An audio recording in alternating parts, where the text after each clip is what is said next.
यहाँ पर अब सब कुछ सामान्य होने की बात कही जा रही है। ग्रीन अलर्ट होते ही बिजली आपूर्ति शुरू की गई। श्रीगंगानगर में ब्लैकआउट कर दिया गया था और अब यहाँ पर ग्रीन अलर्ट जो है अब वो किया गया, लेकिन लोगों से ये गुजारिश की गई है कि जब बहुत ज़्यादा ज़रूरी हो तब भी लाइट जलाएं, वरना बिजली आपूर्ति शुरू कर दी गई है। लाइट नहीं जलाएं, रोशनी नहीं करें।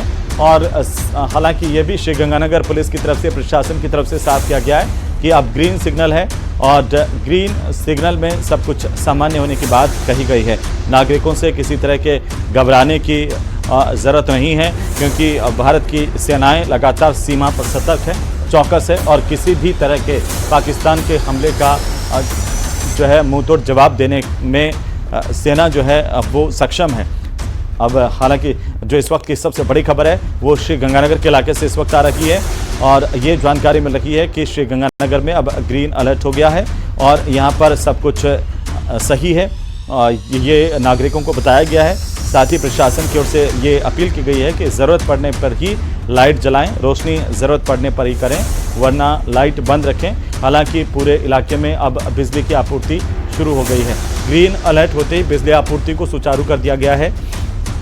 श्रीगंगानगर से इस वक्त की ये बड़ी जानकारी है, बड़ी खबर है। लोगों से कहा गया कि बहुत ज़्यादा अगर ज़रूरत पड़े तभी इस तरह से लाइट जलाएं, क्योंकि जो इससे पहले ब्लैकआउट किया गया था, पूरी तरह से लाइट काट दी गई थी, पूरी तरह से ब्लैकआउट था। और अब राहत की बात लोगों के लिए यह है कि यहाँ पर ग्रीन सिग्नल दे दिया गया प्रशासन की ओर से और ग्रीन अलर्ट होते ही बिजली आपूर्ति भी इलाके में शुरू कर दी गई है। तो श्रीगंगानगर ज़िले से इस वक्त की बड़ी खबर है। जितने भी सरहदी ज़िले हैं उसमें श्रीगंगानगर, हनुमानगढ़ में भी जो है ब्लैकआउट किया गया था। और आज अभी बड़ी अपडेट यह है कि श्रीगंगानगर में अब जो है ग्रीन सिग्नल हो गया है।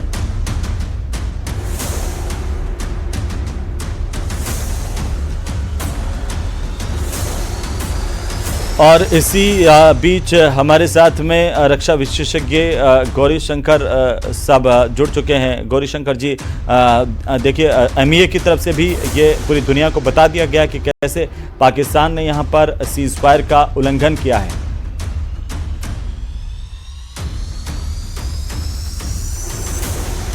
नमस्कार जी, नमस्कार गौरी शंकर जी। नमस्कार। ये बहुत ही दुख का विषय है कि आज इवनिंग में 5 बजे से सीज फायर का एग्रीमेंट हुआ था और जिसमें प्रेसिडेंट ट्रंप और उसका पूरा एडमिनिस्ट्रेशन इन्वॉल्व था और पाकिस्तान के डिप्टी प्राइम मिनिस्टर और विदेश मंत्री दोनों ने अपने एक्स हैंडल पे इसको कंफर्म किया था और उनके और भी कई कैबिनेट मिनिस्टर्स ने इसको कंफर्म किया था। लेकिन फिर 5:30 बजे से कुछ पहले तो कुछ सीमावर्ती गांवों में सेलिंग हुई और फिर 7-7:30 बजे बाद अगेन ड्रोन चारों तरफ अपीयर हो गए और कई जगह मिसाइल्स दागी गई और हमारे चीफ मिनिस्टर जो जम्मू एंड कश्मीर के हैं उन्होंने अपने एक्स हैंडल पे डाला कि ये सीज फायर को क्या हुआ, ये यहाँ श्रीनगर में तो जगह जगह बॉम्ब विस्फोट हो रहे हैं। तो ये सिचुएशन बनी। उसके बाद उधमपुर पे एयरपोर्ट पे उन्होंने कोशिश की, यहाँ तक कि गुजरात में भी कुछ इलाकों में ड्रोन पाए गए, पंजाब में भी कुछ ड्रोन पाए गए, राजस्थान में भी कुछ ड्रोन पाए गए। तो ऐसा लगता है कि पाकिस्तान ने एक बार फिर से धोखा दिया है और इस धोखे को मेरे ख्याल से भारतीय सरकार को बहुत सीरियसली लेना चाहिए और अब उनको किसी भी रूप में किसी भी तरह से विश्वास नहीं कर सकते हम।